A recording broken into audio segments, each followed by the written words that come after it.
Greetings, everybody. Welcome to the latest edition of the Endurance Life 360 video podcast. I'm Coach Jay Ridgway, your host, and I'm excited today to have an athlete of mine that's participated through the PacWest programs and someone who's become actually a dear friend of mine. And I'm excited to share her story and her background today. Swetha, Amit. Yes. We are excited to have you on board and welcome to the show. Thank you, Coach. Pleasure to be here. Outstanding. Well, for the audience here, I wanted to introduce you because it's an exciting opportunity to kind of share someone of your background where you're not a resident, you were not born and raised in the United States. You come from far, far away from the other side of the world, from India. Yeah. And so I'm excited to share your story. And then for the audience here, she went on a journey that I and PacWest, my daughter Emily, who's a coach for me, for those that don't know that, she went on a journey to achieve her first Ironman 70.3 event, and she wrote a book about it. And I'm happy to share and proudly share it. It's called A Turbulent Mind: My Journey to Ironman 70.3. She published the book. It talked about the journey. It's a super fun read, everybody. And I encourage everybody to go out there. It's on Amazon. Is that right, Swetha? Yeah, that's right. Yeah. So we'll dive in a little bit about that just to kind of get everybody excited. But, you know, before we start diving into that, I would love to just kind of hear your fascinating background of, you know, how and when did you make that trip out to the U.S.? And then we'll kind of backtrack about into your childhood, if it may. But, you know, how and when did you guys, you and your family, your husband and your daughter, make the trip out to the U.S. and specifically the Bay Area? Yeah, so we moved here on June 27, 2017. And my husband was looking to make a move in his career. And he was looking to do another master's program in MBA, to be specific, and he was looking at either MIT or he looking at Stanford. So he got into Stanford, the graduate school of business over there, and then he decided, and we got to know this in April 2017. So that's when the whole process of the move started. And we landed here in 2017 thinking it was a one-year program, and we thought we'll just come here for a year. He'll finish his master's, and then we'll go back to India in 2018 June. But then I think Destiny had other plans, and we ended up staying here. And now we are permanent residents. So, I mean, it's become home for us now. I love it. I love it. Yet, as you noted in the book, and as I got to know you as an athlete, I know it was a little bit hectic at that time because you had a lot going on up here. You had a lot of big aspirations of wanting to achieve. You had athletic success that we'll talk about here in a second. But, you know, at that time, it was as you noted in your book, it was a turbulent time for you in particular. And the reason for that is you came out of a very incredible support community athletically, but also your career. Where were you based before you made the move to the US? So I was based in Mumbai, which is the commercial capital of India, and also in the part of the west coast of India. It's a huge city, very cosmopolitan, densely populated, and it's a mini India. You have people of different walks of life, different cultures living there. I worked as a journalist in Mumbai, and I would interview authors. So I had a good network going. And even in terms of my social life, and my husband and I were largely into running. So we had a huge running community back there called the Mumbai Road Runners. And we had a lot of friends over there. And every first Sunday of the month, we would go run with them. Then we'll kind of have breakfast. We'll probably have beer. So we had that kind of life, and everything was taken care of. I had support system for my daughter, who was around 3 years of age. Yeah. A lot of other support also, domestic help, a chauffeur, everything. Life was set. So suddenly to make the transition here to a country where you don't have that kind of help and support system, you got to do everything by yourself. Yeah. And with a 3-year-old, it was very difficult. So I struggled for that 1 year. Also, I didn't make any friends at first 1 year when I came here. It was very difficult to make friends because the kind of friends I was used to back home, I didn't find that kind of people here. So I had to kind of channelize my energies into running. And then running was not giving me that kind of high And then I said, okay, let me do a triathlon instead. So that's how my whole triathlon journey started. But that had its own share of turbulence and challenges. Yeah. Yeah, but I think I would say, I believe in something that what doesn't kill you makes you stronger. And I would say that even though I went through that very tough phase in my life, I think it's kind of made me stronger.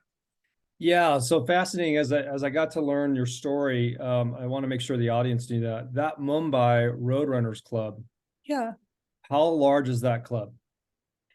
Around 10,000 members, and probably now even more. I keep seeing newer members getting added every other day. So it's growing for sure. Yeah. 10, everybody in the audience here, US based here. 10,000. Yeah.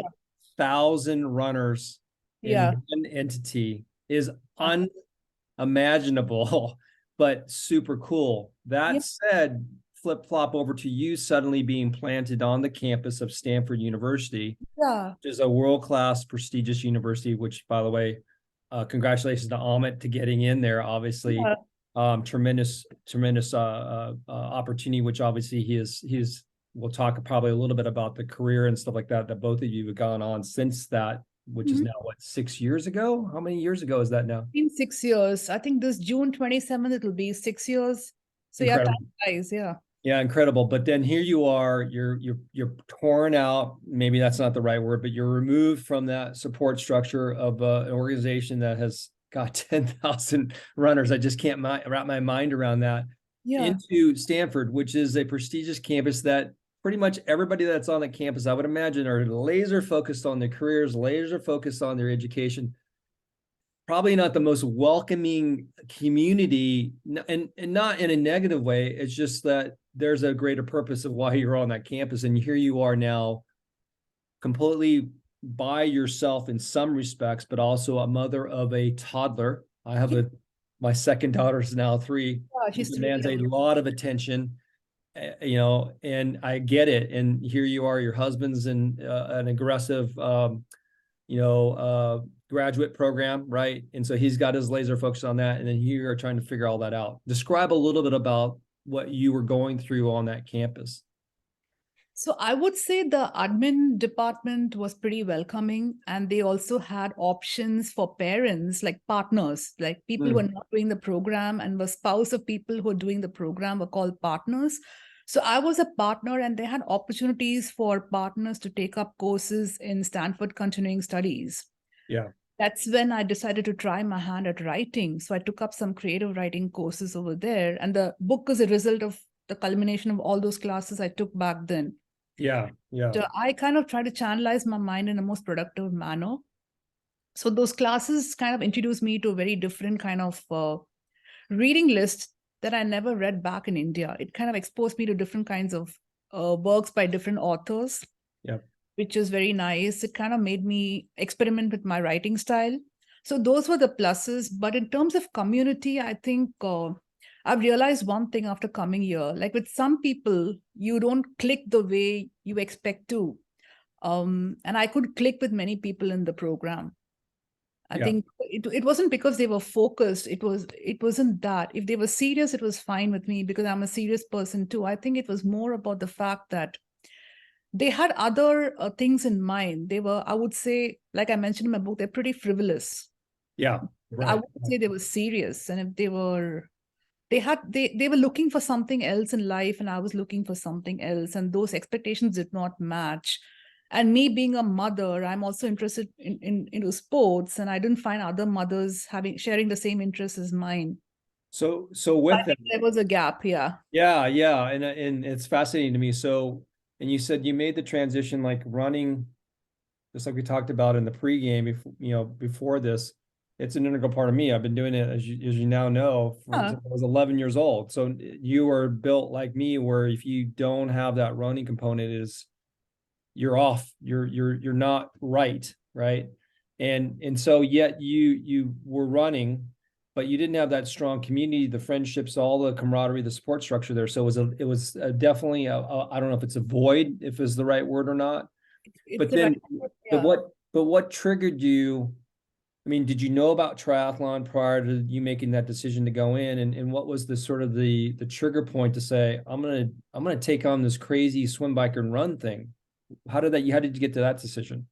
Okay, so before I moved here, I started swimming in India because it was summer time in India, months of April and May. It was too hot to do large mileages. I couldn't do more than 4 or 5 miles. So I decided to do a lot of swimming.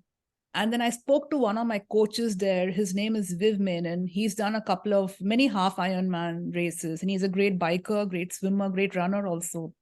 So he gave me a plan. He said, if you ever want to do a triathlon, I'm happy to help you. Okay. So then the first month when I was here, I was feeling this void. I was feeling that I'm lacking something. I'm not having enough to do. I couldn't work here because I was on the F2 visa.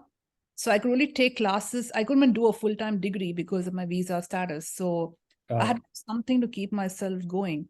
Got So it. okay, let me take a plunge into the triathlon. Let me do something along besides running. Like, why don't I put all three together, the swim, bike, and run? And the best part was I started biking after coming here because we didn't have a car that 1 year we moved. So I would bike everywhere around Stanford, buy my groceries on the bike. And I said, okay, let me put all this together and do something I probably cannot do in India. So I decided to give triathlon a chance. And yeah. So you made that decision, but you didn't really talk to anybody. You at that time, you hadn't begun to build your incredible network that you have now of coaches, me Yeah. included, race event production companies. How did you get started? I mean, that's what's so fascinating to me. How did you make it happen, Swetha? So Amit was like, he suggested that I should probably give a hand to triathlons. And I was like, yeah, sure. But the one challenge was I have never done open water swimming in India. It's always been in a pool in very safe conditions. Like the pool is always heated. You have control. You don't have currents. You don't have other sea creatures that you're accustomed to. So when he said open water, Yeah. Yeah. he looked up and he found Santa Cruz had an open water swim clinic that week, the following week. We decided to go there, and my image of a beach was that it's going to be all blue sky, blue ocean, sunny beaches, sand and everything. And I went to Santa Cruz. I was in for a rude shock because all I saw was fog and mist, and I'm like, I'm not swimming here. And yeah, and then the water was very cold, and I think that I think when I went inside the water for the first time, I was like, I don't think I'm going to ever swim in an ocean because Yeah. I was gasping for breath. I was out of breath. I was like, Yeah. this is something. It felt like actually stepping inside melted glacier. So I was like, that's how cold Santa Cruz was. Yeah.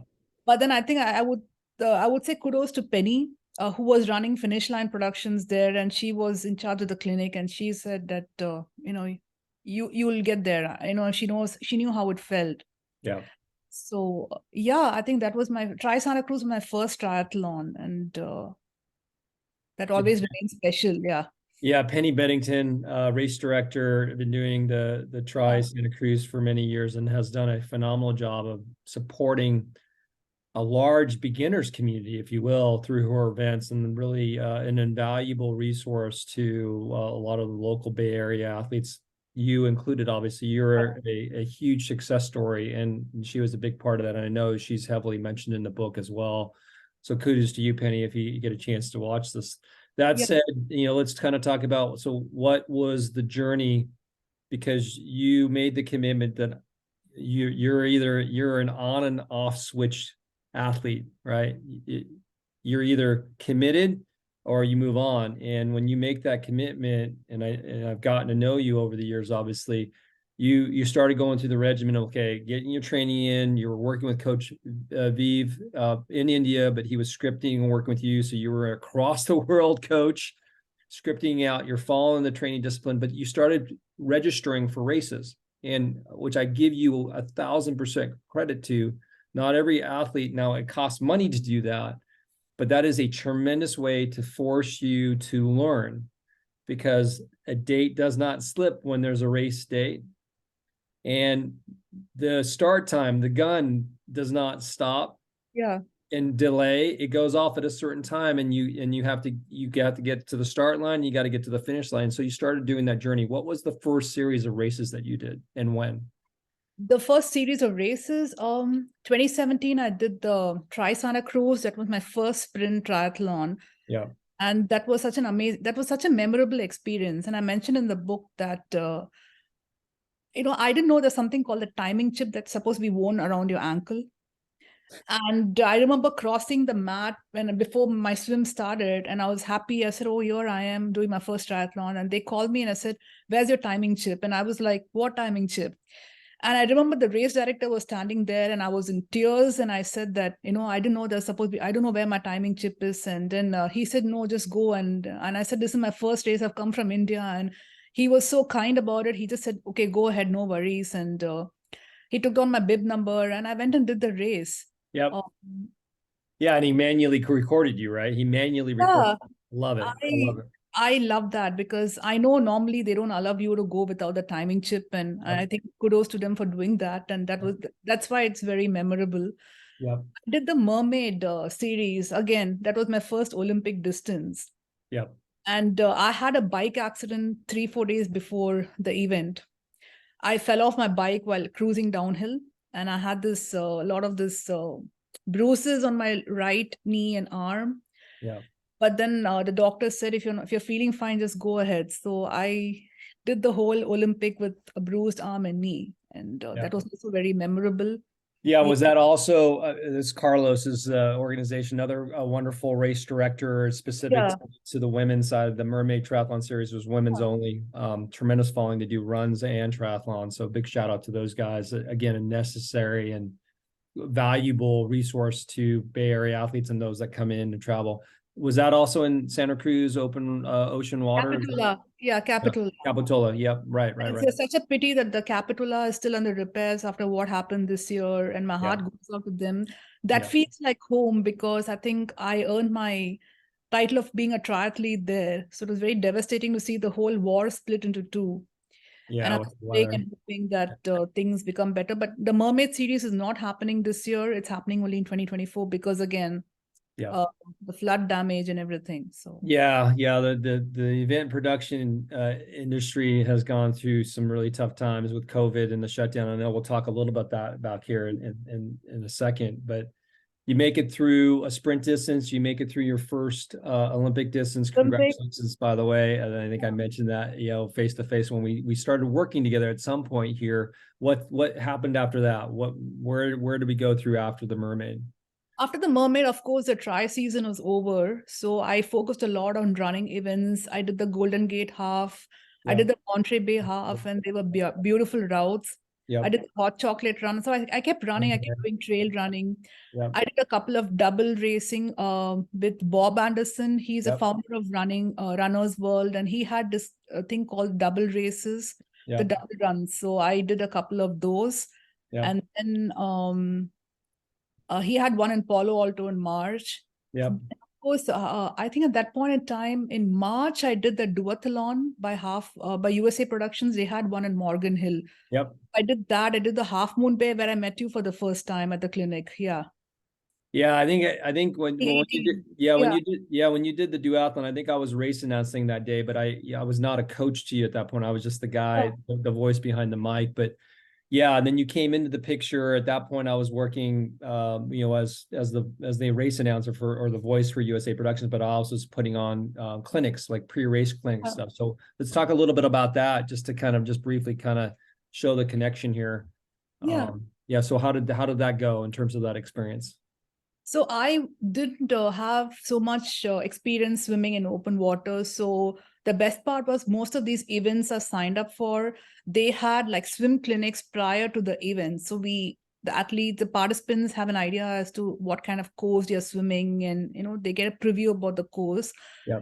So that was a good chance for me to kind of try out open water swimming. And that's when I signed up for the Half Moon Bay Swim Clinic, and that's where I met you and Emily for the first time. And I Yes. remember telling you about my fear of open water. I just couldn't put my head down because the Yeah. water was so cold. It'll suck all the oxygen out of me. And yeah.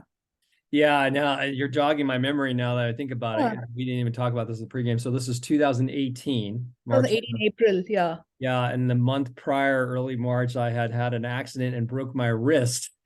So I Oh, was yes, in a I cast. remember. Remember Yeah. that? I was in a cast, and so fortunately, my daughter Emily was, my mentee coach, and so she came out with me, and she spent a lot of good quality time with you, if I recall, because those of you that don't know Half Moon Bay, it's still Oh, ocean. It's not Santa Cruz, but Half Moon Bay, it is very freaking cold water. It is very cold water, and that race at that point was in the third weekend of April. good. Yeah. So I think this clinic was either the weekend before or 2 weekends before. Is that right? I think it was 20th of April or something, 21st or 22nd. I'm not sure. It was Yeah. 1 week, I think, before Big Sur, I think. Yeah. So we put everybody in the water. I had a pretty good sized group, if I recall then, Yeah. and part of that. And I remember you looking at me like, Coach, I don't know if I can do this. And I'm like, you're going to be just fine. I can't go in the water with you because I got a stupid broken wrist and a cast, but I think I assigned Emily to really take keep a close eye on you. And I think you guys spent some pretty good time in the water. Is that right? How did that go? She was very kind. I think she said something that I'll never forget, even till today. She said, "You've got to learn to trust yourself more." Yeah. And I think that's the problem with me. I have this performance anxiety. I don't trust myself. I don't give myself enough credit.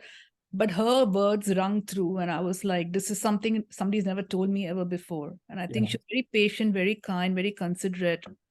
And she's a podium finisher. And I was like, wow. I mean, for somebody like her to stay so grounded and humble, and I think I was bowled over. Yeah. You Yeah. rarely find people who are very humility personified, and I think she's one of them. Cool. Well, you got to trigger a little bit of emotional reaction to me because she's my flesh and blood, and yeah, she's had great, tremendous success, still continues to this day. And yeah, I mean, she's a wonderful coach. I was thrilled to know that I couldn't be there. Now later on, as you noted in the book, I was able to spend some more quality time with you in different scenarios, but that was a great transition. One, she's a female. Two, the compassion that she showed because she knows because she started out at a fairly young age, and so it was great to hear the noted in the book of how you're taking nuggets of knowledge, nuggets of encouragement, or nuggets of sort of putting things in perspective and applying that during your journey. So we fast forward that training clinic weekend, and then suddenly there's a race that goes on that accompanies that. How did that go? How did the Half Moon Bay go? It was great. I remember being one of the last ones to come out of the water because, again, I just couldn't put my head down. It was too cold. And I remember that race morning, it was cold, but then I was fine on the bike Yeah. and on the run also. So I was fine, but I was glad to finish because at that point in time, I wasn't aiming for any timing. I was just happy to finish any triathlons. So I Yeah. think overall, pretty much went well. Yeah. It's just that I think I felt I needed to improve on my swim. So that Yeah. was And more. you've come a long way since then. I mean, Yeah, I meant to say this when you started talking about your first experience of like swimming. yeah, Was was at Santa Cruz in the ocean.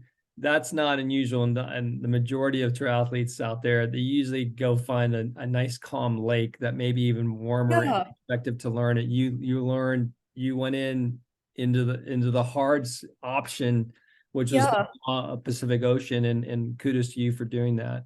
That said, we get through Half Moon Bay. You're building confidence, you're building experience. Did you already have in your mind that I'm going to do a 70.3 at that point? When did that come into the picture? Okay, so when I did my first Olympic, which was at the Mermaid Series, my husband Amit and I were kind of just talking, and he said, "We are going to go back in a year's time. So this is a chance if you ever want to do a 70.3, Yeah. this is a chance, because Okay. you have all the facilities to train here. You can bike on the roads, and on the roads in India is like, you get knocked over by a truck, you get knocked over by a car. So he's like, I think this is the best place for you to train. So think about it." So I spoke to my coach, Viv, at that point in time. He said, "Yeah, I can set you on a base training plan and then build it up from there." Yeah. Then I was biking, I was swimming, and then it kept me going. And then in the month of April, at Fresno, I did an event where I biked 60 miles one day and I Mm. ran a half marathon the next day. And my coach looked at my timing and said, I think you're ready to do a 70.3. Just go for it. So I signed up for the Santa Rosa and I said, okay, maybe I can do this. But in the month of June, I did another Olympic, which was at Pleasanton. I don't know if I think you were there. Yeah, I was announcing it. Yeah, the Yeah, California yeah, Pleasanton. California Triathlon at Shadow Cliffs in Pleasanton. Shadow Cliff, yeah. Yeah, regional park. Yeah. Something I think my body was fatigued. I think I couldn't push beyond a point, and something shut in my body. I just couldn't understand what really happened. And then I came to the clinic. I came to the Santa Rosa clinic, With and I me. felt I couldn't go Yeah. further. I don't know what it was, whether the mental pressure was weighing me down, whether it was a physical stress. I think it was a combination of everything, but I felt my body that time had shut down. I felt I didn't have enough recovery. I don't know what was happening. It was Yeah. a different Yeah. Let me, if I may inject just for the audience to know. So we get through April, the, me. the pre-race clinic the week before, and then we get through Half Moon Bay. And then the following 2 months, so May or no, Yeah, April through May training. And then in June is the Pleasanton yeah, California Triathlon at Shadow Cliffs. And then we move into early July yeah, because the 70.3 Santa Rosa was at the end of July, right? And so you came to my clinic for Santa Rosa. It was a 2 or 3 day clinic, I can't remember. And yeah, you came into that. I mean, let's just be honest. I mean, it was hot that year. It was it hot in was. general. And so Yes. you're coming out of Shadow Cliffs, Pleasanton, hot day. Even though it was an Olympic distance, not a full. Everybody that came out of that was pretty well burnt Yeah, and post from that. So you fast forward to the training camp. And you came in. I got to meet Amit and your beautiful daughter Samara, which Mara. I meant to highlight at the time, and just super beautiful, adorable young lady. And so you had your support system there, but I Yeah. had, I don't know, 8 or so athletes for that particular camp, a lot of which I think were also going to be doing their first 70 point. 7.3, right? Yeah, so let's talk a little bit, let's dive into that. I mean, you went through a lot, you went through a lot that weekend. Let's talk a little bit about that. And it's noted in the book. Yeah. So I think the first day we went to Lake Sonoma for a swim and Yeah. then followed up with a bike ride. Even in Lake Sonoma, I wasn't able to swim as fast. I was struggling with my swim. And my body is screaming to, kind of saying, stop, stop, stop. I think I can't go any further. And then you were pretty kind. You said, okay, just swim how much ever you can and we'll get out. But the lake was warm. The lake was very clear. It's a beautiful lake to swim. And I was like, something is going wrong. Yeah. And then we went on the bike ride. And I think there was one point where I told, I'm forgetting the name of the person, Tuan. Juan. Tuan. I said, I don't think I can do this anymore. We were climbing up this very steep hill. And he kept egging me on, saying, go, go, go, you're doing great, you're doing great.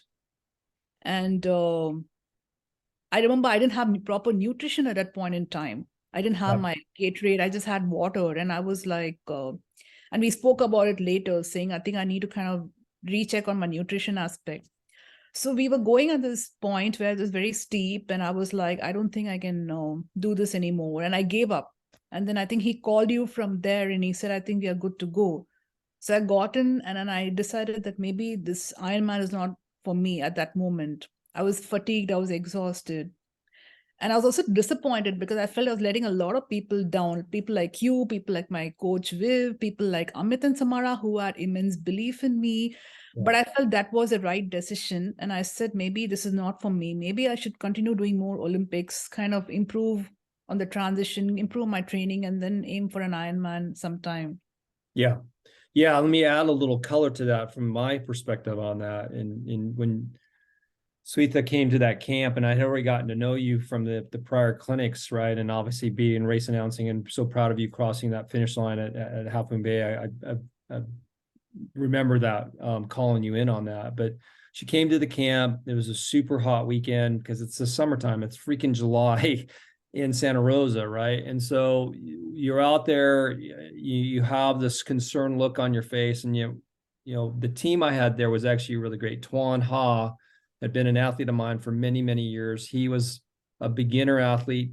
And quite frankly, Swetha, he started out to where when I first put him in a pool and said, okay, I want you to swim from one end to the other, which was 25 yards in a pool, he was swimming and he was swimming backwards, not knowing. So he had come a long ways. And so he was able to relate to you because he had successfully finished multiple 70.3s before. So I had assigned him to basically keep an eye on you. So he was the perfect supporter for you. But, at some point he knew, okay, something wasn't right. And so he did call me. I had the SAG vehicle and we picked you up. But, that was I knew that was a very uncomfortable ride because we still had to support the other athletes. So it wasn't like I was taking you back to the hotel right away to be with your husband and your daughter. But we had a tough conversation, and there's a number of things that I remember coming out of that. Is one, it's hard for me because you were not my athlete I was coaching. And so when the athletes come to these camps, it's like, one, do they have all the proper equipment? Are they properly fitted those equipment? So a couple of things that came out of that. I think one, I said, I think you need to have someone professionally fit you to the bike. That was number one. Two, as far as the audience is concerned, you were not experienced enough to move from just a pedal non toe clip at the very least and non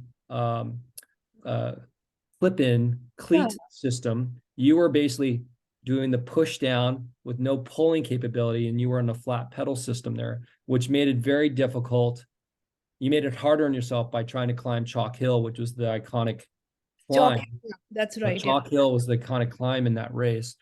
And then the bigger thing was, I think there was a couple things when we started out that morning. It's like, I don't think you had double water bottle cages on your bike. I think you had a single cage. Yeah. And then with that, I didn't stress, and that's probably my mistake of like focusing on, okay, Swetha, before we get started, do you have, as I call, go-go juice, which is an electrolyte and energy drink system in there, and the little food. And I think with all this, the overwhelming details of triathlon, which is what makes it so interesting to people, is there's so many different facets into it. But we just were not properly equipped with enough nutrition for you that day, especially with the heat conditions. And so we got to that tough conversation. And I think I said, I agree that you're not ready for this event. Let's talk about that because I know it was difficult for you. Sometimes I think you make these decisions which are difficult, but ultimately they are right because you got to listen to yourself more than wanting to please everybody else around you, more than wanting to show another achievement. It's like asking yourself, can I do this? Do I want to do this? And at that point in time, my heart said no. My heart said I couldn't, I wasn't ready. And I had to say that, no, this is not for me. Even though I signed up for the race and I had to let go. I had to make a decision, and I told you, and you agreed, and I was happy because at least somebody understood. But what I was worried about was Amit, how he would take that. Because the person that he knows me, I'm not a person who quits easily. I'm someone who goes through the finish line no matter what. Yeah. So the first time he heard me say that I'm quitting, and I think he was a little taken aback. Yeah, well, it's this for the audience too, it's all coming back clear to me, and it's all 6 years ago. But there was a lot of factors going into that, which was difficult for you because one, if the audience recalls, you were on a 1-year mission for his graduate program, and that window period of staying in the States at that time was narrowing down. That was your one shot, if I understand correctly, that immediately after Santa Rosa, you were supposed to be getting on a plane and moving back home in like August or September, right? Talk a little bit about that, and then let's talk about the serendipitous moment that came when race day came, right? Okay, a lot of things happened that time, and we'd already booked our rooms in the hotel for the race, and then we booked it for 3-4 days, so we'll have a nice relaxing time. Yeah. It was non-refundable, so Amit was like, oh my god, I'm losing all the money, and what's going to happen. So I told him that we can make this as a mini vacation, kind of celebrate your graduation and also kind of see Santa Rosa. We haven't seen much. Yeah. He agreed. And he said, okay, after a point, I think he respected my decision. He said, okay, if you feel your body is not up to it, maybe it's okay. Maybe it's all for the good. And then he got a job offer year, and I think we decided to stay on for one more year. Yeah. And then I remember, like, we went back home and life went on as usual, and then we came back again end of July because we had made the bookings there. And then Which was race weekend, race everybody, right? weekend, I went to the expo and I collected my expo, and I told everybody I'm not doing the race, I'm just here to collect my t-shirt. And they're like, we are so sorry. And I said, yeah, I'm just not been feeling well. I met a lot of nice people, kind-hearted people who were very supportive, and they said that you'll always do it next year or next time. And they're very encouraging. Yeah. And then two things happen. On the previous day of the race, I saw some updates on Facebook saying that somebody was saying the water quality was bad. There may not be a swim because of some fog or something of that sort Thick happened. fog. It was thick Thick fog. fog. There may not be a swim.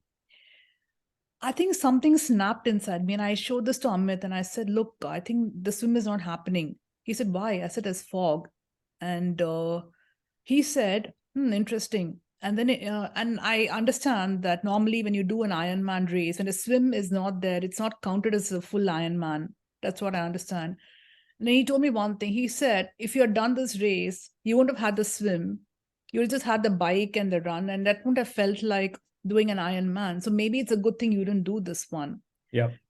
I don't know, something I reflected on it, and I was like, okay, maybe it's a good thing. Maybe things happen for the good.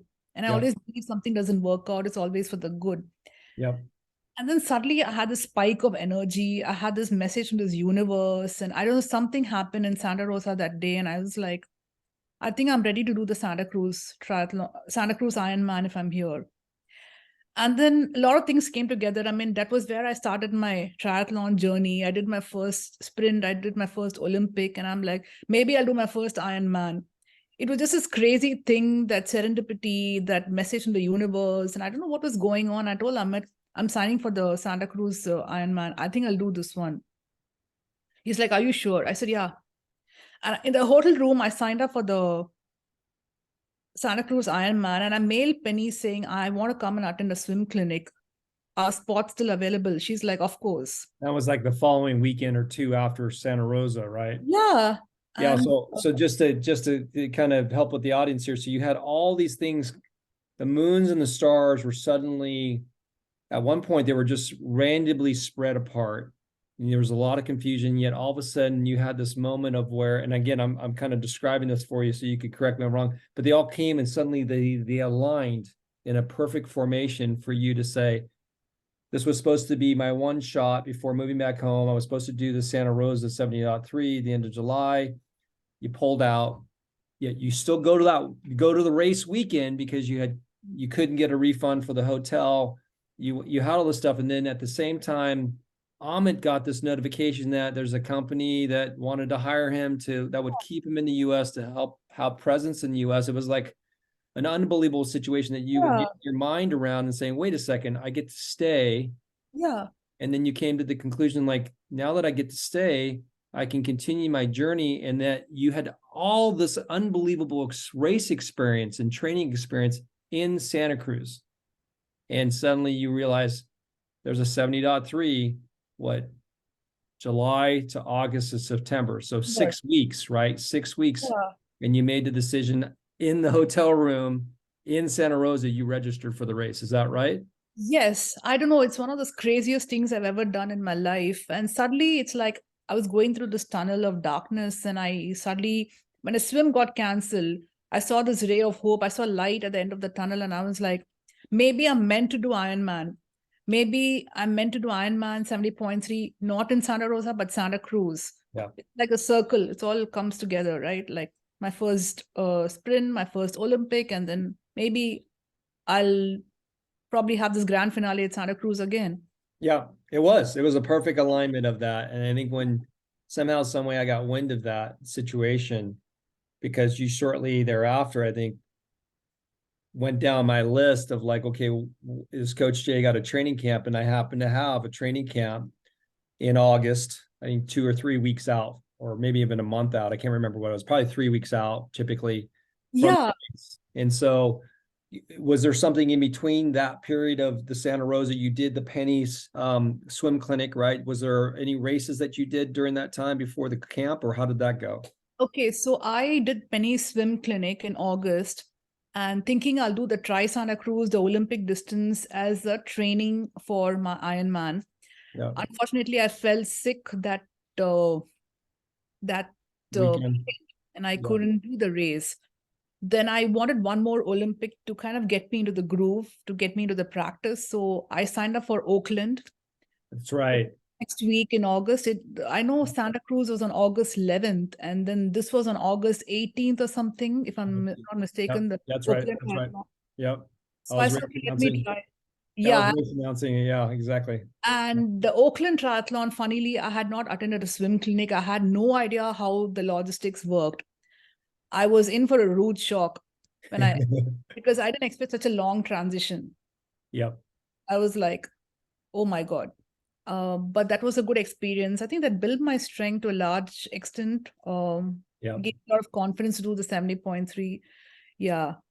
Yeah, just real quick on the Oakland ones, because you say the long transitions, like, well, what does that mean? Well, that race you get into the Estuary? bay, yeah, the estuary that's just between Oakland mainland and then the island of Alameda, and you swim through the estuary. So you actually typically go with the tide. So it's a fairly quick swim, but once you get out of the water, you got to run. There's major Amtrak rail system and freight trains that go through there. So you can't run across the track because there's trains that go through there, big Yeah. trains. So you Yeah. have to actually run down along the path a good distance to get to the pedestrian bridge that you Yes. have to climb up a switchback of like 5 or 6 flights of stairs, run across the bridge, and then back down 5 or 6 flights of stairs, and then run all the way back over to where the road is, where all the bikes were. So it's an extremely long transition, very unique, very urban triathlon. But Yeah. that was a heck of an experience for you. So okay, so we get through that. You do the Olympic or sprint distance? What do you do? I I can't did the remember. Olympic distance. I remember Trish was there. I Yeah, remember my getting a athletes PR on my bike, and I was like, I never been this fast on the bike. So building confidence. building confidence. And then I finished my Olympic. And then I did the Santa Cruz camp with you the next week. Yeah. That was my first swim around the wharf. And I remember being very nervous because I felt like I wasn't able to put my head inside water. And you kept saying, no, put your head inside water. And you were on this raft, you were on this boat, on this raft, and you were kind of seeing me through, going through the whole wharf. I remember being terrified of the sea lions over there Yeah. around the wharf. Yeah. Yeah, and I think you told me one thing that I remember very clearly. I asked you, I said in the pool, I'm able to swim effortlessly. Why is it in the ocean I struggle? You told me one thing. You said, imagine this is your pool. And I think that really helped me psychologically because I forgot I was in the ocean. I forgot everything. I just felt, okay, this is my pool. Yeah. And I'm going to do it because you had believed that I could do it. And I just pushed myself. Yeah. Yeah, just to add some more color to that, just so Yeah. the audience knows. So I had, I don't know, about 10 or 12 athletes that Yes. particular camp, Yeah. many of which actually were with you at the Santa Rosa camp, mind you, right? Some of them Yeah, which I were think Dean was there. I think I don't know whether Ravi was Robbie. I think Robbie was there as well Ravi too. was there. That said, I had a stand-up paddleboard. Yeah. Stand-up paddleboard, I was on there. And so the group that I had some veteran people and said, okay, you guys know what to do. I'm gonna stay back and I'm gonna support you in particular, and just knowing that the struggles that we had gone through already over the several months of having Yeah. worked together at various points in time. And so I was really proud of you. We were making our way along. At some points you had ebbs and flows of really swimming strong, but I do distinctly remember that you just said, Coach, I don't know if I can do this. And you mentioned the pool thing, and I said, listen, this is your pool. This is your pool. And so you got to keep your head down. You got to get in your rhythmic breathing. You need to side every third stroke to help you versus like a normal experienced athlete. I would probably have them side every sixth stroke. But for you just to build a confidence, being aware where you were. And then at some point, I remember once you got that messaging across, I had to keep up with her, guys. She was swimming away from me. And so, which was really exciting for me. And I know you were like terrified of the seals because they're huge seals that sit up on the framework of the wharf, as you begin to do, and you noted that in the book. It's not a straight pier, everybody. It's a hockey puck shape. Hockey stick, yeah, it's like a Yeah, so hockey. you kind of swim to here. I don't know if you can see that, and you think, okay, you're at the end, but then it veers out this way. It's still going out, and then you have to go straight back. And so the challenge was like, okay, coach, wait, what's going on? Why is there more? Because you hadn't been there before. But I distinctly remember that. And as soon as we got around that hockey puck tip, and you can see the beach, I think I had said at that point, you just sight the white hotel, Great hotel, yeah. dreamer in or dream in. I can't Dream in, remember. I think, dream in, yeah. Yeah, and then you took off. You were just like, I want to get out of here, and you took Yeah. off. So kind of describe that point there, because when you got to the beach, that was a really awesome moment for everybody. Yeah, so I remember I'll start with saying that when I reached the end of the wharf, I thought it was the end. And then it had this elongated section before I actually turned around. I was like, oh my God, this is never ending. When is this going to end? Yeah, I reached the other side and I saw the white hotel. I was like, yes, like you said, I just want to get out of here. I want to finish the swim and see how I feel like. And then I just reached the shore. I think I felt um a sense of accomplishment because a lot of people made a hue and cry about swimming around the wharf. It's not a very easy thing. yeah, So I felt satisfied at the end of the day. I felt like I'm glad I did not give up because I think in the middle of the swim, I was almost at the verge of giving up. And I said, Coach, I cannot do this anymore. And you said, no, keep going, keep going. You said, find your rhythm. And that's what helped me in my swim, in my bike, and even in my runs going forward. yeah, So when I reached the shore, I think my husband and Water were there. They're clicking pictures, and they said, yeah, "You did, and you did it." And I was like, "Yes, finally, I yeah, did." And yeah, I felt a sense of little bit of confidence, little bit of satisfaction, a sense of accomplishment that things were going right. yeah.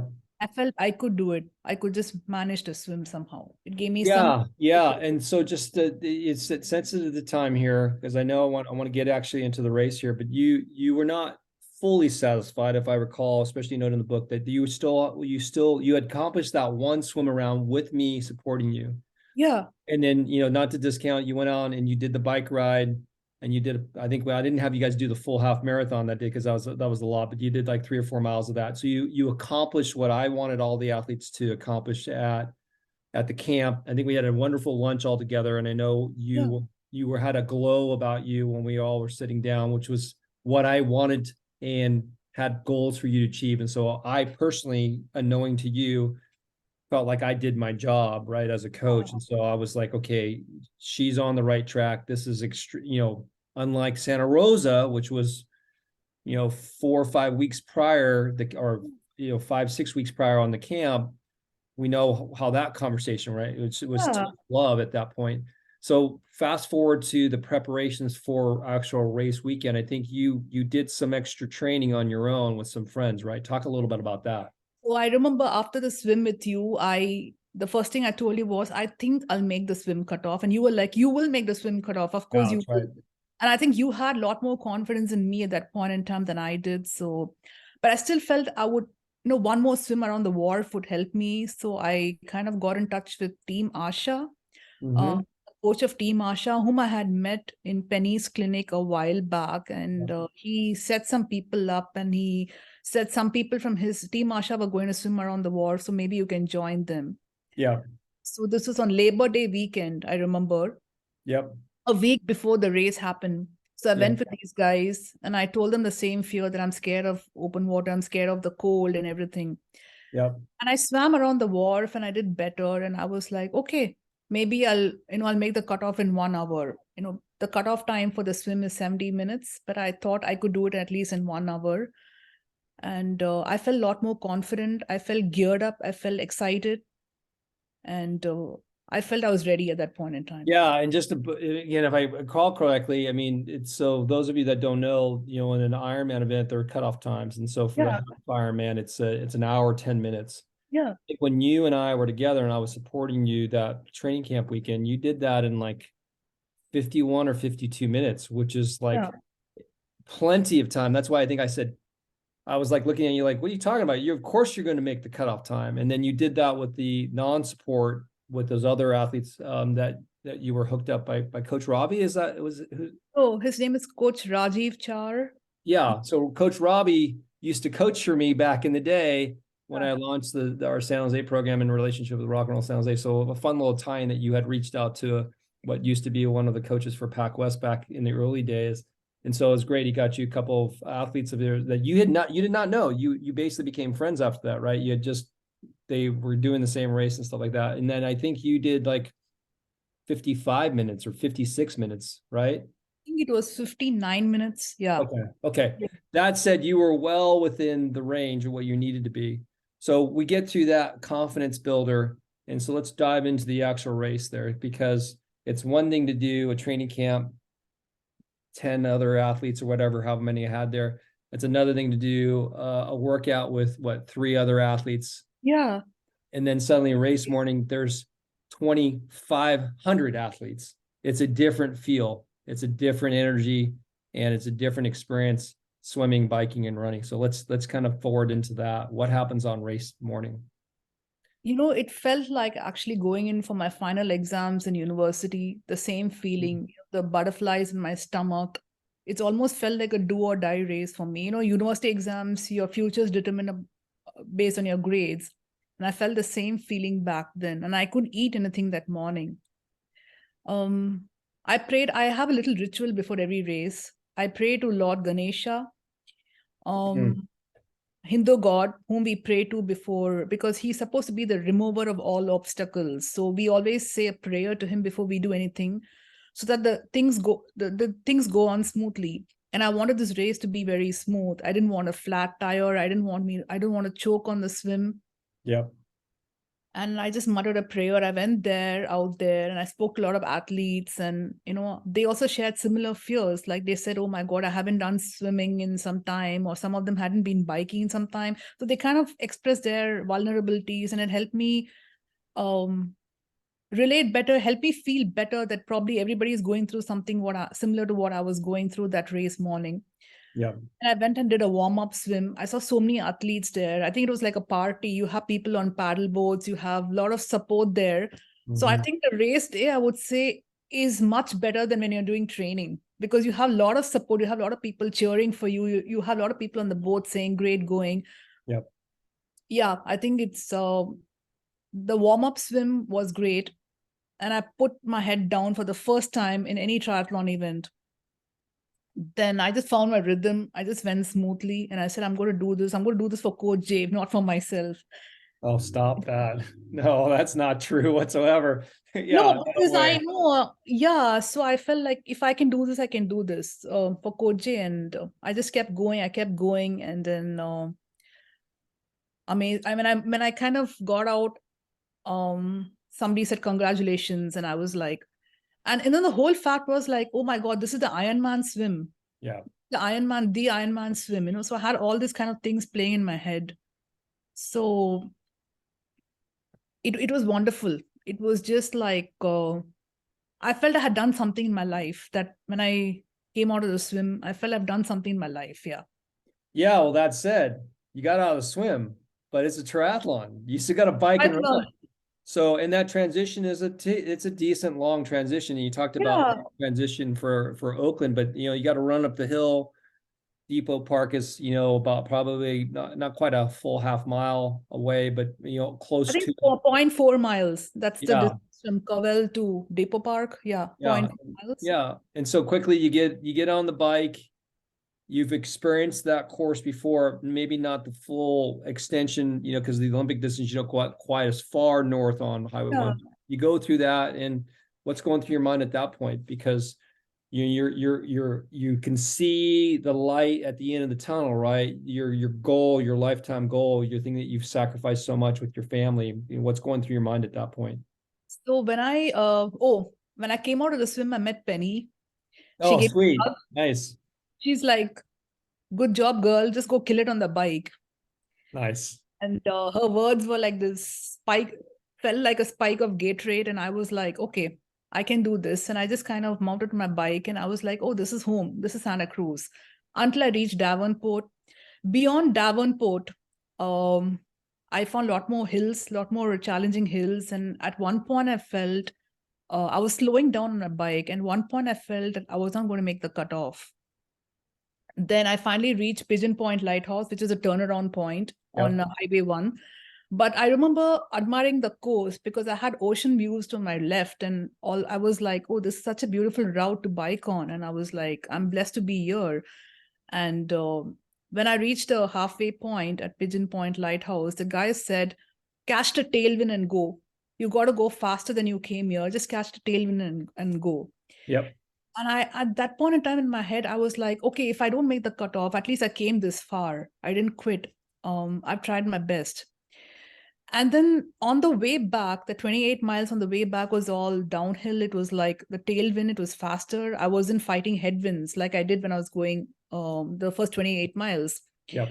And then I just kind of flew and I started chanting the mantra, the Ganpati mantra. And I was like, I don't want any flat tire. I just want to get to Depot Park in one piece. And I knew I could manage the run afterwards. Yeah. So I just kept chanting the mantra and I kept going. There was a lot of volunteer support, a lot of people out there cheering for you. I just made it, coach. I just kept going. I just kept going. I didn't stop. Yeah.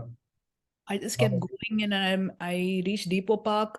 They said that welcome back. And I'm like, I'm so glad to be here. You don't know how it feels like. Yeah. And then I met Amit and he said, you have 3 hours to finish a half marathon.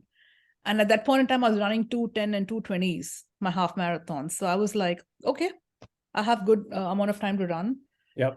Um, being a runner, I think, That's your sweet spot, right? Running is your background. That's you knew that you had gotten to that point and that at that point you were so familiar on the running side. I mean, that had to have felt amazing. Now you still had to do it, right? And yeah, I know that, that after doing swimming and biking in the headwinds and all that stuff. And it got hot by the afternoon. That's prototypical Santa Cruz weather, foggy and cold in the yeah, morning and then hot in the really afternoon. hot. Yeah. But then you trudged forward. So how did that go from there? How did the run go? The initial uphill was very tough. Like when you get out of Depot Park, there's this hill greeting you, and then it's like I just walked on the hill, and then I met a lot of people. They said, keep going," and then I mean, every 2 miles, I think there was a aid station every mile or so, and then I remember pouring a lot more water on my head because it was very hot. Yeah, smart, And yeah, very then smart. I kept taking sips of water, sips of goo gels, a lot of Gatorade. Yeah, I walked, ran after a point in time. yeah, I think at the 10th mile, I think, and we were running inside this trail. And then I was like, at one point, I thought I was lost. And then somebody said, no, you're going the right way. And when I reached the 10th mile, somebody said, I stopped. And then somebody said, you're running so fast, just keep going. Don't stop. You're doing great. And they said 3 miles to the finish line. And I was like, I'm almost there. And I remember meeting Dean or Andrew out, and he said, you're going to be able to make it after all. And I was like, okay, a lot of people have this belief, and I just kept going. yeah, Um, it wasn't easy because the sun was like beating down on you, and you were like, why am I even doing this at one point in time? yeah, You had that feeling, right? You're like, why am I yeah, doing this again? yeah. I just kept going. I said, like, I wanted to do this. It's been my dream. And then I ran and I reached the finish line, and they said that at that point in time, Amit had this Indian flag, and I crossed the line with the Indian flag. So before you finish, yeah, just to frame it better, you're coming into the finish, your husband's Line, and there. just before I crossed the finish line, Amit is standing there. He says, "This is the Indian flag," and I hold the Indian flag, and I just kind of crossed the finish line. And I don't know who was announcing. Was it who was announcing the Santa Cruz Day? I don't remember who. Was it the person who wrote? The announcer, the very famous announcer who keeps announcing at all the Ironman Yeah, events. yeah. Eric Gilson. Eric was probably Eric, who's announcing actually tomorrow for the Escape from Alcatraz. He's been Oh, doing that wow. Okay. since 1989. He's been announcing that. So I'm pretty sure it's Eric because Eric was announcing last year. So hopefully I'll have him on this podcast at some point too. But yeah, iconic voice, iconic name. You had always dreamed about, again, for the audience here, you had noted that you had this dream of like when you Crossing the were finish crossing the line. finish line, you'd have your homeland country flag. You got the chance to do that. there had to have been a wave of emotions once you did that. Describe that feeling when you crossed the finish line. Okay, at first it was disbelief Yeah. of having done something that I always wanted to do, but then you have this feeling like, is this all a dream? Is this really true? Did I really cross the finish line of the Ironman race? Yeah. Then I had people congratulating me that Ironman medal was like hanging around my neck, and I'm like, oh my God, I've actually done this. Yeah. And then you have this another feeling, it's the sinking feeling of sadness. I don't know, many people experience that, like, oh my God, this is over. And then I had this elation, jubilation. I wanted to shout from the rooftops. So it's sort of this eclectic mix of feelings. One is disbelief, one is like, oh my God, disappointment that it's over. The other side, it's happiness of having achieved something, my dream.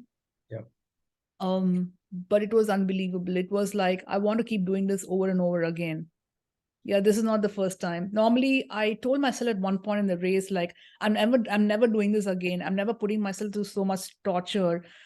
But then I said, when I finished the race, and I remember checking out of the hotel, and she asked, will you be back here next year? I said, yeah, I will, with a lot more surety and confidence. And Awesome.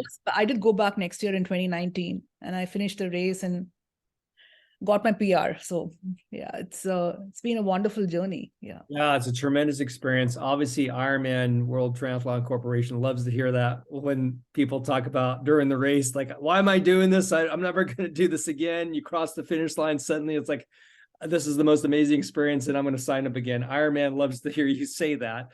That said, we all have been there. We've all been bitten by the bug. Obviously, you were bitten by the bug big time, and you went back and you achieved your goal of improving your time. So let's fast forward to now, as we come, as we try to kind of come to a close here, because there's a couple things I want to make sure the audience aware of, because hopefully there'll be a lot of those people that are similar to your journey. Yeah. Maybe not the international journey coming halfway around the world, but certainly the beginner's journey. I think this is a powerful story to be told, because you were successful. You achieved your goals, and you have continued to add to that. Whether or not there's a full Ironman journey that we joked about in the pregame place, who knows when that journey will come. But right now you're going through some struggles that, if you do endurance sports long enough, I've been doing it, as you know, for a very, very long time. Injuries are part of that, unfortunately. Yeah. And so you just recently came off a somewhat major surgery, August of last year. Kind of describe what had happened, what was the diagnosis, and then why was there surgery involved? What's going on? So I was running the Livermore half marathon, and I remember sprinting to the finish line. I felt something snap inside my left knee, and then I was wobbling. I was kind of having a lot of pain. I took an MRI in the month of June. The pain kind of subsided, and then it kind of came back again the month of June. So I took an MRI, and I found there was a hole in my cartilage bone and a meniscus tear. So the first thing I was told by the medical practitioners there was, I must never think about running ever again in my life. And I was devastated. Then I took a second opinion with Dr. Stone at Fort Mason. And the first thing he told me was, your athletic days are not over. But he said, you need to stay off running for a year. I'm going to be doing something called the bio-knee surgery for you, where he kind of pace grafts a bone from another part of my body, and he kind of pace grafts it on that hole and let it heal on its own. But he said, once you're patient and once you wait for this 1 year, you can run as much as you want to for the rest of your life. It's like a brand new knee. And a lot of athletes who worked under him, who've kind of went through treatment, they're back to running ultra marathons now. So it was hard. It kind of affected my mental health largely, because I'm so used to running and being out there. Not being able to run, I think, deprives your body of those endorphins. Yeah. It was my everything. It was my strength, my mentor, my therapist, my everything. And that not being there, it felt like somebody died. So I was having a lot of mental health issues. Yep. But again, I said, like, I think what doesn't kill you makes you stronger, which I mentioned earlier. And I think in a way it's made me stronger. In a way it's made me reflect about my goals. It's made me realize how much I love running a lot. And I can't wait to get back. Yeah. Yeah. So let's talk about right now. You're 10 months into that 1 year resting, non-running protocol that has been prescribed. So we're 2 months away. for Yeah. you to be given the green light. So, let's hope those 2 months that I'm pretty sure those 2 months will hopefully be here sooner rather than later. But For what sure. I'm really proud to hear what you've done again as a partner coach on your journey, right? Not as your primary, but your partner coach. So you're staying active. And one of the beautiful things for those that are listening in the audience, being a multi-sport athlete, and I talked about this in the pregame, is that you're not a single focused discipline. If it was just running that all you did, where would you be? But because you became a multi-sport athlete where you're doing swimming, you're doing biking, you're doing the Orange Theory program, which we talked about, that Yeah. I'm a big fan of. I've done that for a period of time where you're doing treadmill work, but you're walking instead. You've got the rowing sequence and then the personal training stuff, personal strength training components Yeah. to it. You're doing other things. And with that, you're also still signing up and doing races that don't require the running part. What do you have coming up here in the coming, weeks and months? What are you doing while you're waiting for that green light to start running again? I'm doing the Tri Santa Cruz event where they have the aqua bike section where you just swim and bike. Awesome. Then I'm doing the Santa Cruz Triathlon again, end of September, which is again the aqua bike, the swim and bike part. I have signed up for the Marin County Triathlon, the sprint distance, which is end of October again on October 28th. So I may not be able to run the full distance. I may just do the walk and run jog part for the 3 miles after the swim and bike part. But those are the three races I've signed up for. Yeah, And because by the time the Marin Triathlon comes on, you have been given the green light to start getting out and at least, hopefully, yeah. yeah, my Okay. physio team at Stone's Clinic is great, and they've been instilling a lot of confidence in me. So shout out to them and Dr. Stone.